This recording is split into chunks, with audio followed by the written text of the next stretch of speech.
to show you all how easy it is to make your pancakes taste amazing. This recipe is super simple. You are going to love them. Here's what you're going to need. You're going to need all-purpose flour. I have 2 cups of all-purpose flour, 1/3 of a cup of white granulated sugar. You'll need 1 room temperature large egg, and you're also going to need some baking powder and baking soda. You're going to need some vanilla extract, a pinch or 2 of salt. You'll need 4 tablespoons of melted butter, and you're going to need some milk. Make sure your hands are clean. Let's make pancakes that taste good. The question of today is, do you love pancakes, homemade pancakes, like we do here at the Young's house? I could make homemade pancakes almost every morning. This recipe is super simple and it tastes so good. The first things that we're going to get done is let's go ahead and melt our butter. 4 tablespoons of butter. Your butter can be salted or unsalted. That is 1/4 of a cup of butter. We're going to melt it in the microwave and get it to cool down a little bit. Butter is nice and melted, and now you want it to cool down because we will be putting an egg into the recipe, and you wouldn't want to turn that egg into scrambled eggs, of course. And so we're taking all-purpose flour. It does not have to be sifted. Okay, we're going in with 2 cups, and make sure you level it so you have the correct measurement. Okay, we're going to use 4 teaspoons of baking powder, and I'm going to make sure that I level this spoon off by using this edge here so we have correct measurements, okay? And then here's 4. Okay, and then next we're going to do 1/4 of a teaspoon of baking soda. All right, and I'll just use the edge of this box here to level it off. That's going to make it nice and fluffy like we love, right? Gorgeous. So we work with our dried ingredients first, and then we'll be incorporating all of the wet ingredients. I hope y'all are having a good day today, and if you're not, hopefully I can brighten up your day with this recipe. We're going to put just a pinch or 2 of salt in. When you are making desserts or something like a pancake, you got to put that salt in. It makes a difference in the whole taste. Let's go ahead and mix up all of our dried ingredients very well. Okay, and while we wait on that butter to cool down, we're going to put some bacon in the oven. You can't have pancakes, and you can't tell me you can. You cannot have pancakes without bacon. Yes, you got to have bacon. And you're going to take that bacon and you're going to drag it all through the lovely syrup.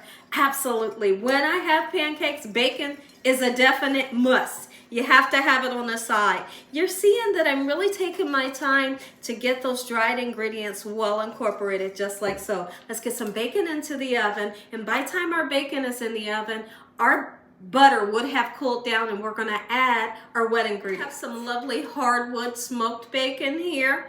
I'm going to just put onto my cookie sheet, turn the oven on 365 degrees until it's nice, beautiful, and golden brown. What I love about making bacon in the oven is it turns out nice and crispy like I like. And then you don't have to worry about having that grease splatter you know, or just grease getting all over your stove, right? So we put this in the oven. You don't have to flip it, don't have to worry about it.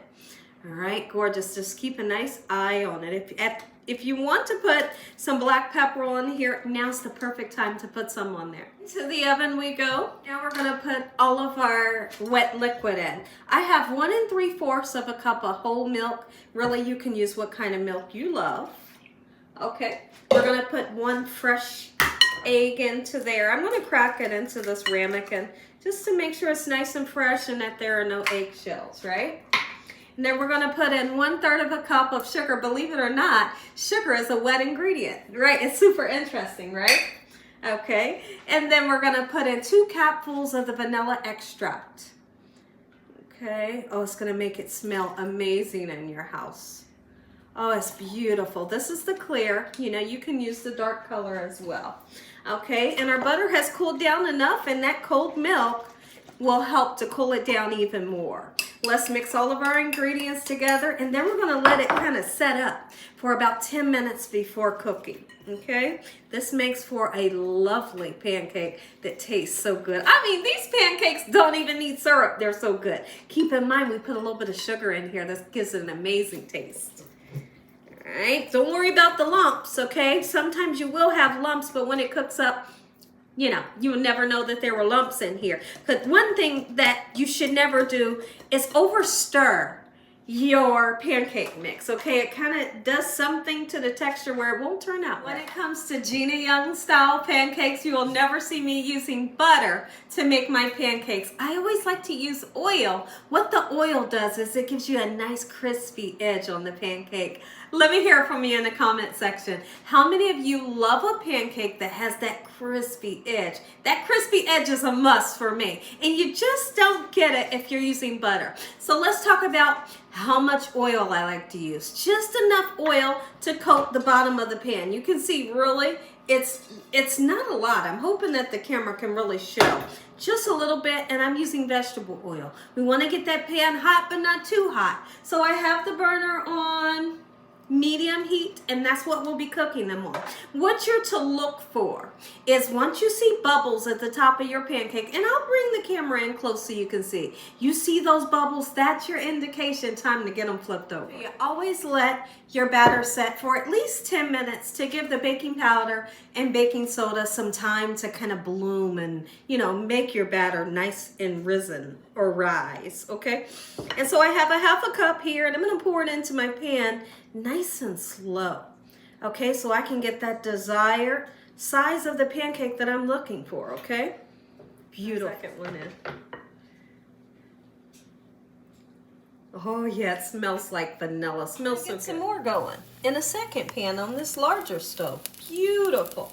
See, remember I spoke of those little bubbles that you'll begin to see. And if the camera is helping me a little bit, you'll also be able to see that golden brown color towards the edges. That's your indication. Let's flip these things over. Oh, lovely. Now look at that. That is exactly what I'm wanting. That crispiness towards the edge. Nice, fluffy, golden brown beautifulness. Come in close, take a look at these pancakes. Which one do you want? If we say this is number 1, this is number 2, 3, 4, 5, and 6. Which one do you want? This one right here? This one's calling my name. And this one. Oh, I'm excited. Anything like me and my family, you're going to put a hunk of butter right on top. Some of my family members will take each one, put butter between each one. Have you ever done that? All right, here's what we're going to do. Watch the drizzle. Can you zoom in? Zoom in so Z people can see. Oh, Gina Young style is nice. Look at that. Next, enjoyed this video, give me a thumbs up. Tell the world what Gina's doing in this kitchen every day. And Father, we thank you once again for this beautiful meal, your hedge of protection, no weapons. No weapons formed against us shall prosper in the name of Jesus. We bind that devil away from us on a daily basis. Let that devil know he stands no chance. In Jesus Christ's name we pray. Amen. Cut it in the front so y'all can see through all of the delicious layers. Oh my God. Y'all, when I tell you these pancakes are good, listen to me. Believe me, because I ain't got no reason to lie to anybody. Oh my goodness, this is it. This is what you have longed for. Take a bite. I'm going in. I'm going right in. Pancake syrup dripping down my chin. That's what you want. Make it some.